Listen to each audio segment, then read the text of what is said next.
Nasib pendidikan di tengah pandemi COVID-19 jadi pertanyaan. Pembukaan sekolah ditangguhkan. Normal belum akan diterapkan dengan alasan kehati-hatian. Orang tua dilanda kecemasan, keselamatan anak-anak tak ingin dipertaruhkan. Bagaimanapun pemenuhan pendidikan harus terus berjalan. Keselamatan harus tetap diutamakan. Lantas bagaimana keberlangsungan pendidikan di masa pandemi?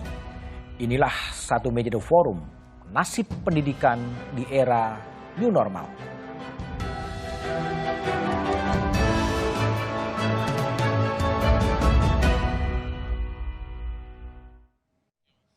Belum tuntas kontroversi soal penerapan tatanan baru dalam ekonomi, polemik pun terjadi di sektor pendidikan. Apakah sekolah kembali dibuka pada tahun ajaran baru 2020? Sementara pandemi belum sepenuhnya terkendali. Data gugus tugas menunjukkan rentang usia 6-17 tahun, 5,5% terkonfirmasi positif corona.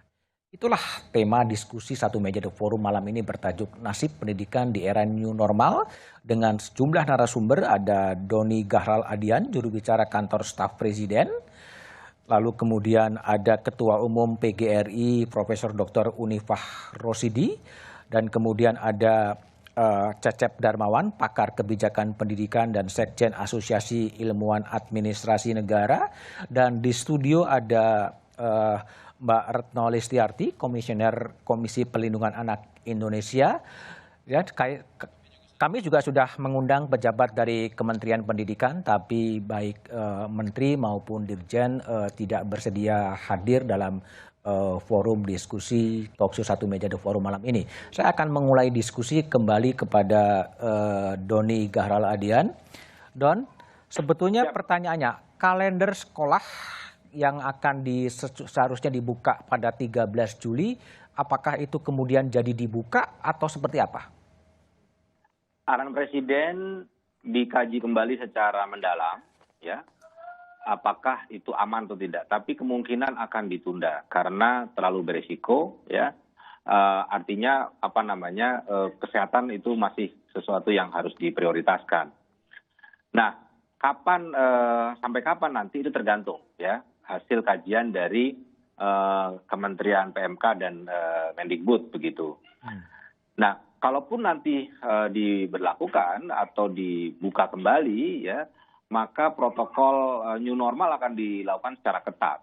Ya, misalnya jumlah siswa per kelas tuh harus sedemikian rupa sehingga ada physical distancing begitu, masker digunakan, tes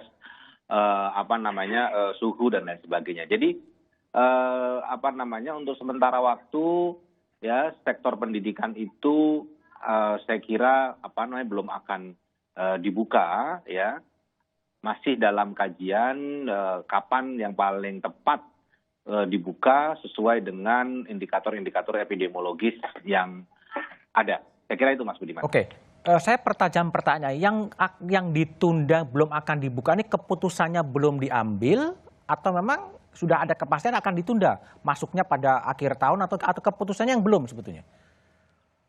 Jadi yang ditunda itu adalah tanggal dibukanya kembali sekolah. Tanggal 13 Juli? Iya. Itu ditunda?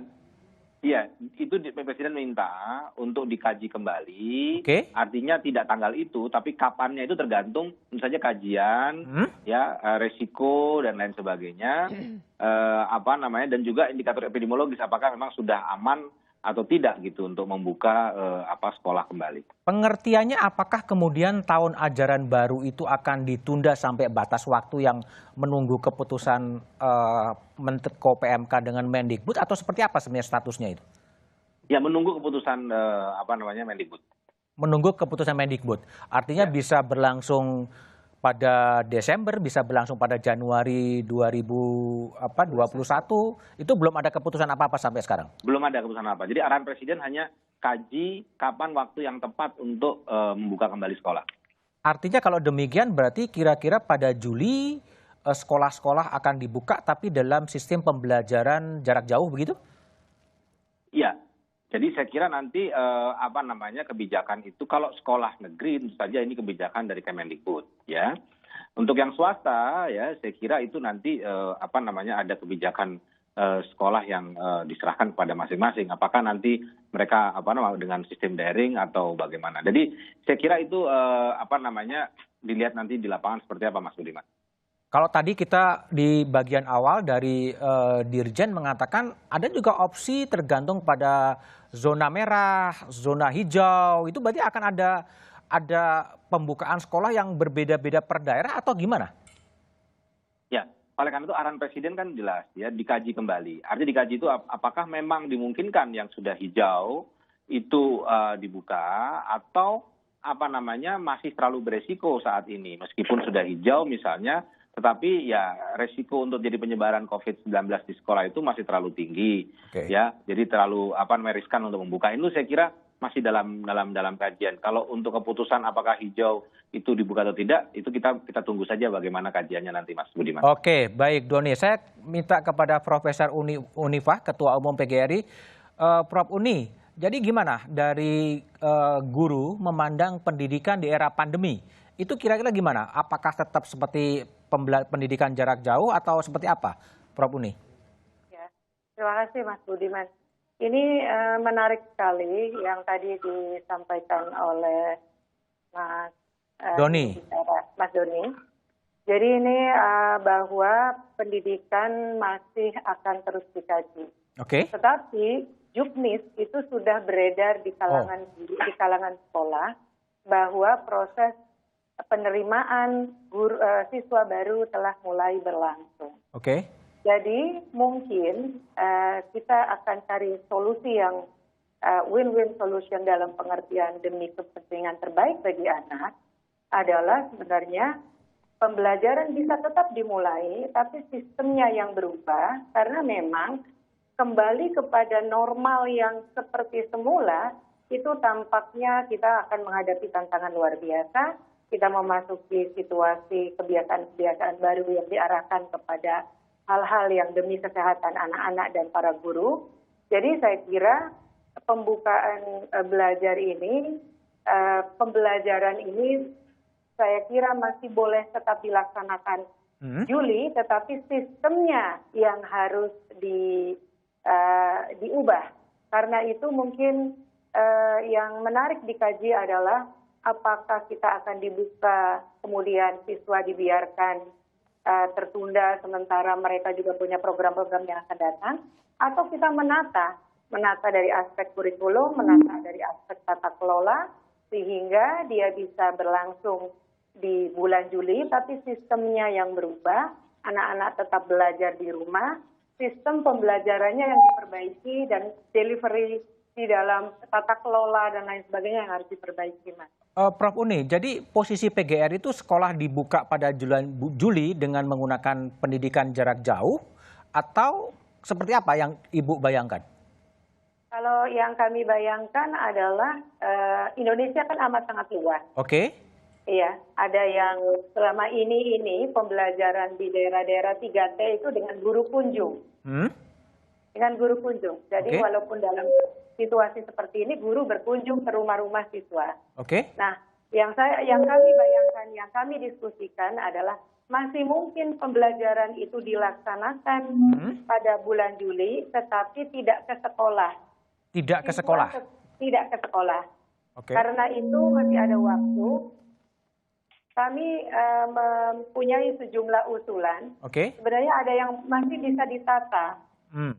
Masih bisa ditata, misalnya kami melemparkan isu membuat kurikulum sekolah, suaranya kurang gitu ya. Iya. Nah, Oke. Misalnya kurikulum sekolah era pandemi, ya, Oke. KSEP.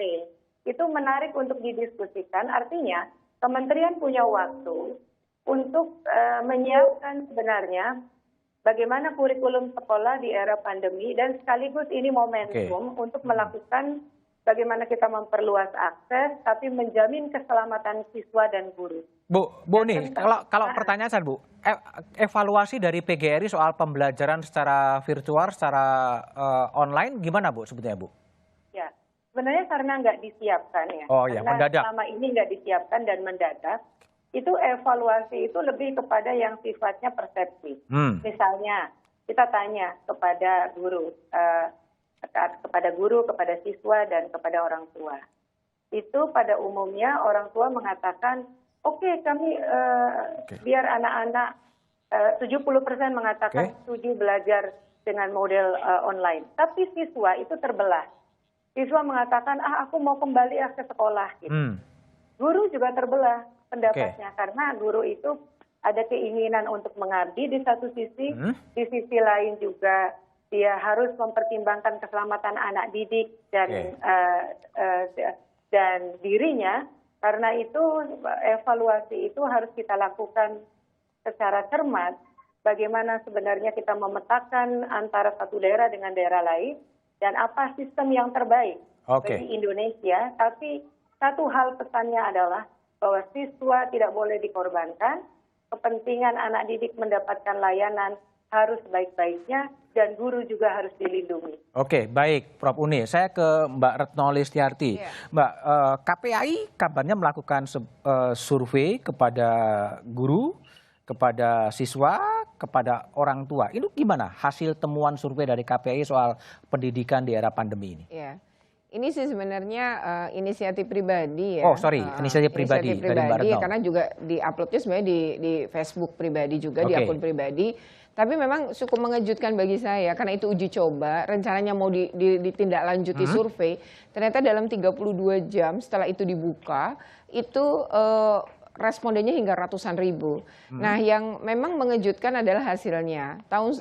Guru itu berpartisipasi sebanyak 118.111 guru. Bukan, 18.111 guru. 18.000. Nah, dari guru itu 56% guru menyatakan setuju sekolah dibuka. Pada tanggal 13 Juli.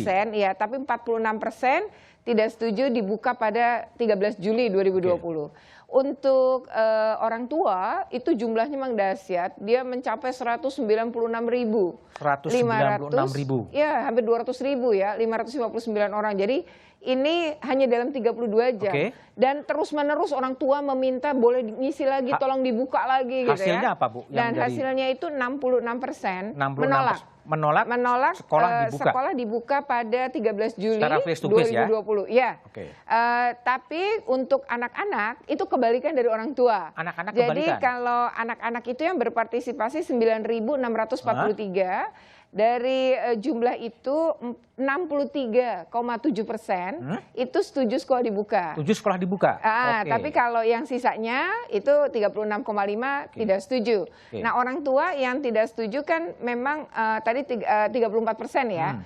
Nah, angka yang setuju saja kalau yang tidak setuju dibuka yaitu 66% tadi. Apa alasan paling mayoritas tidak setuju orang tua dibuka sekolah itu? Ya itu pertama, memang kita bikin pertanyaan berikutnya. Kalau setuju kenapa, kalau tidak setuju kenapa. Nah, karena orang tua dan siswa saling bertolak belakang ya dengan angka yang sama-sama 60% lebih, itu memang menarik sekali ketika data itu dilihat. Anak-anak itu memang mengisi tertinggi adalah mereka jenuh dengan pembelajaran jarak jauh.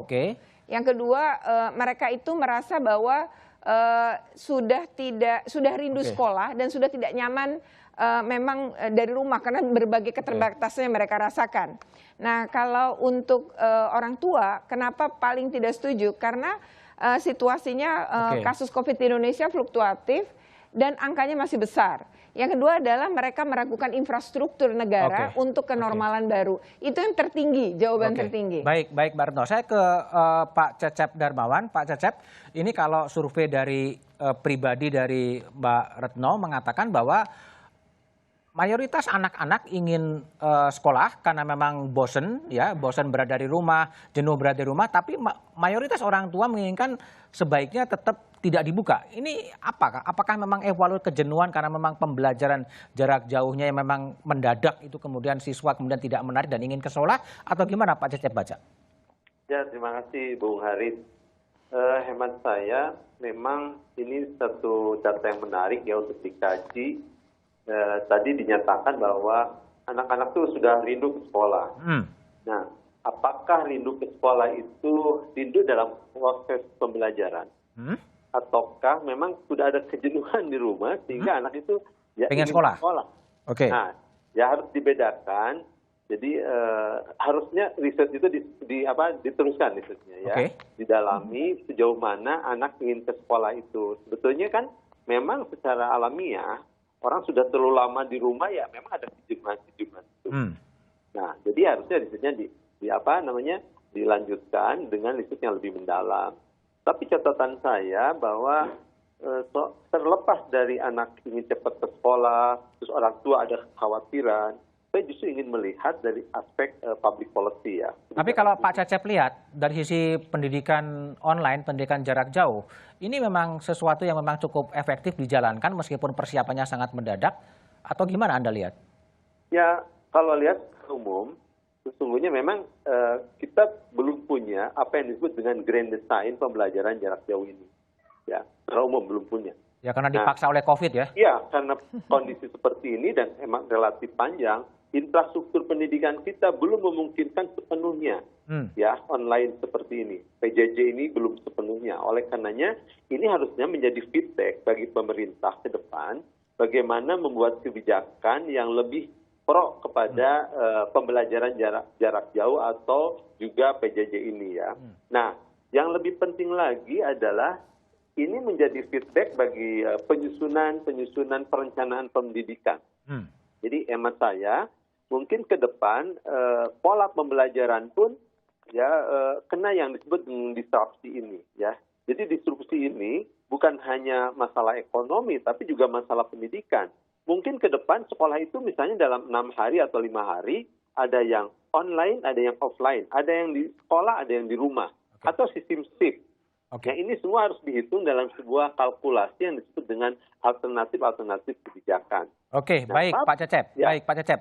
Mungkin setelah jeda berikutnya kita akan coba undang ya orang tua, pandangan orang tua asli, bagaimana persepsi dia soal pendidikan di era pandemi, tapi jawabannya setelah jeda berikutnya.